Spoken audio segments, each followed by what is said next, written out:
নমস্কার, welcome to স্বদেশ বিদেশ। পশ্চিমবঙ্গের পুরুলিয়া এক সুন্দর, মসৃণ, নরম জেলা। এই পুরুলিয়ার একেবারে দক্ষিণ দিকের পূর্ব পারে কংসাবতীর ঘাড়ের ওপর এক জঙ্গল ও পাহাড়ের ওপর, জঙ্গলময় পাহাড়ের ওপর দুর্গাদি। এই দুর্গাদি এক অদ্ভুত প্রাকৃতিক অনুরণনময় জায়গা। এখানে এই জঙ্গলের ভেতরে তাঁবু করেও থাকতে পারেন। ওই যে সিমেন্টের চাতাল মতো দেখা যাচ্ছে পরপর, ওর ওপরে তাঁবু পাতার ব্যবস্থা আছে। আবার 6টি কটেজ আছে। ওই কটেজে 2 থেকে 3 ভালোভাবে থাকতে পারবেন। একদিনের ভাড়া প্রায় 1900 টাকা প্লাস জিএসটি। এইবার আপন মনে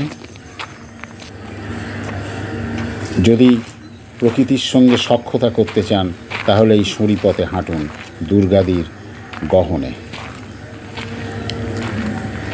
শুধু প্রকৃতির শব্দ আর নিজের পায়ের শব্দ, এছাড়া অন্য কোনো শব্দ সেরাম নেই।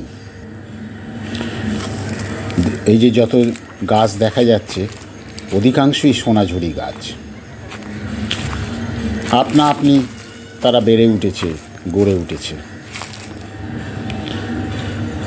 আর এই যে রাস্তা, সামনে অনাবিল নীল জলরাশি কংসাবতীর। এই যে পথ ফেন্সিং দেয়া, ডান দিক থেকে বাঁ দিক। বাঁ দিকে গেলে সূর্য ডোবা দেখা যাবে, আর ডান দিকে গেলে ঢালু পথে যদি উঠে যাওয়া যায়, সূর্য ওঠা দেখা যাবে। অর্থাৎ সূর্যাস্ত ও সূর্য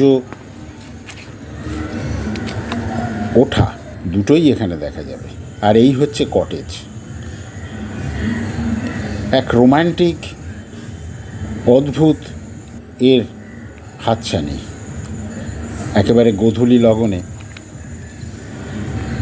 এর যে প্যানোরামিক পাওয়া যাচ্ছে, দেখতে পাচ্ছি, যে কোনো প্রকৃতিপ্রেমিক মানুষকে আকর্ষণ করবে, হাতছানি দেবেই দেবে। দিনের আলোয় ঘাসে ঘাসে, গাছে গাছে প্রজাপতি খেলা করে বেড়াচ্ছে। আবার একটু ওপর দিকে তাকালে পাখিদের ডাক, দূরে কংসাবতী, কুমারী। এইখানে কুমারী নদী কংসাবতীর সঙ্গে মিশেছে। যে কোনো সময় মাথা তুলে তাকালেই সামনে কংসাবতী, সবুজ আর সবুজ। আর এই জঙ্গলময় পাহাড়ি রাস্তা উঠে গেছে সূর্যোদয়ের পথে। যদি ইচ্ছে হয় প্রকৃতির সঙ্গে বন্ধুত্ব করার, তাহলে দুর্গাদির মতো জায়গা আমার মনে হয় এই দুনিয়ায় খুব কম আছে, যেখানে মানুষও যেতে পারে, অথচ প্রকৃতিকে আপন করে পাওয়া যায়। ওই যে পাহাড়, পাহাড়ের গায়ে গাছ, জঙ্গল, ওগুলো সবই জঙ্গল। এদের হাতছানি সব সময়ই যেন বিরাজ করছে। কোনো সময় এদের যে একাগ্রতাকে ভঙ্গ করবে বা ভালো লাগবে না, এরাম হবে না। আর এই যে মেঠো পথ, ধুলোময় চলে গেছে একেবারে দিক চক্রবালে, দুপাশে শুধু সবুজ সবুজ জঙ্গলময়। এ পথে হাঁটতে কখনোই ক্লান্তি লাগে না, কখনোই মনে হয় না আর পারছি না। মনে হয় আরও হাঁটি, আরও দেখি কোথায় শেষ হবে, কোন দিকে ঘুরবো, এসব নিয়ে কোনো মাথা ব্যথা থাকবে না, কোনো চিন্তা থাকবে না। আর যে কোনো সময় আর এক দিকে তাকালে কংসাবতী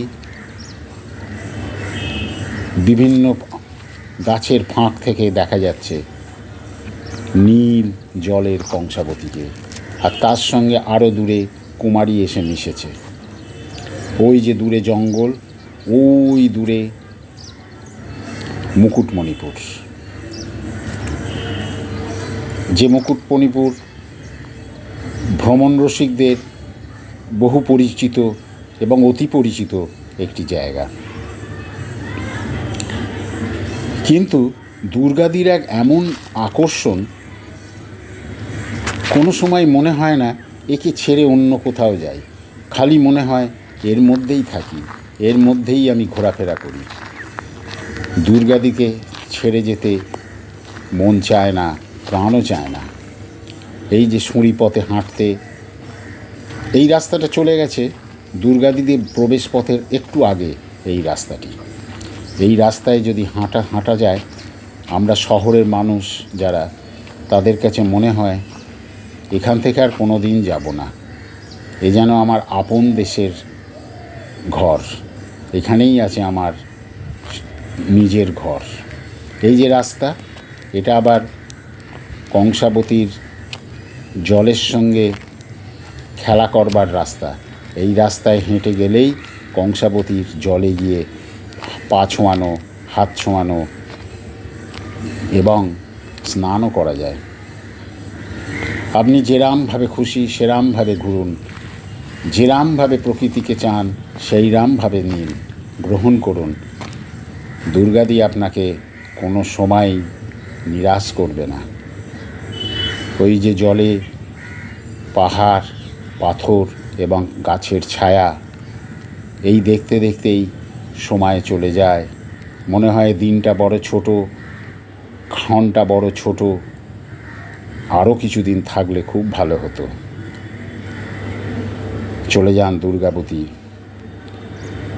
দুর্গাদি, প্রাণ মন ভরে আস্বাদন করুন দুর্গাদির সৌন্দর্য। দুর্গাদি আপনাকে নিরাশ করবে না। যদি ভিডিওটি আপনাদের ভালো লাগে তাহলে নিশ্চয়ই লাইক করবেন এবং এটা একটি নতুন ছোট্ট চ্যানেল, সাবস্ক্রাইব অবশ্যই করবেন। এই যে রাস্তা দেখছেন, এটা ওই দুর্গাদির রাস্তা, ওই দূরের নীল বাড়িটি, ওটা কেয়ারটেকারের ঘর। এই পথই সবসময় যেন হাতছানি দেয় হেঁটে যাওয়ার জন্য।